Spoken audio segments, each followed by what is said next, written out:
Voici la suite et la dernière partie de la vidéo où notre génie de la cuisine me prépare à manger. Là, la nourriture est déjà prête, il va servir puis on passe à table. J'ai déjà l'eau à la bouche.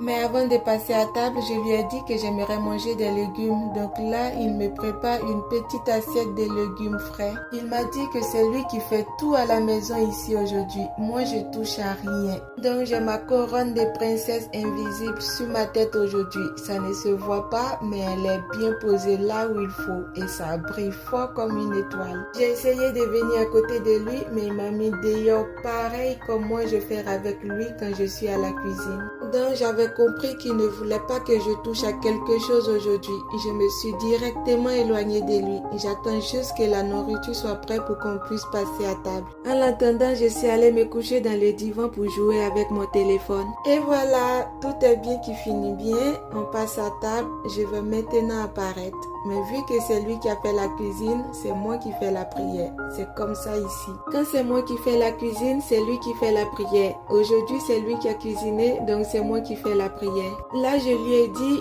vu que je suis censée ne rien faire aujourd'hui, je ferai pas la petite prière. Il m'a dit non, c'est lui qui a tout fait aujourd'hui, donc il me laisse faire la petite prière. Bon, on va maintenant déguster ce magnifique repas. Ça sent très bon et ça a l'air vraiment délicieux. C'est légèrement épicé et la viande est bien tendre. Voilà de quoi ça a l'air. C'est très bon. À tous ceux qui vont penser que c'est pas bon, je vous dire en même temps, c'est juste de la jalousie parce que mon mari est un génie en cuisine et un vrai cordon bleu. En tout cas, moi, c'est la première fois que je mange un repas aussi délicieux et qui a été cuisiné avec autant d'amour juste pour moi. Nous avons été manger dans plusieurs restaurants, mais c'est la première fois que je goûte quelque chose d'aussi délicieux. J'ai l'impression d'être dans un rêve.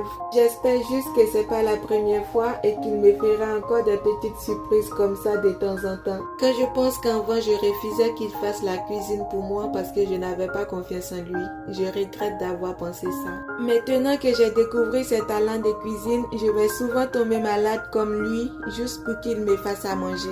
Quand on a fini de manger, il a appelé son frère pour lui dire que c'est lui qui a préparé le souper aujourd'hui. Son frère m'a appelé directement pour me demander si je me sens bien. Il croit tellement pas à mon mari qu'il m'a dit si je me sens bien, c'est que c'est pas lui qui a fait la cuisine.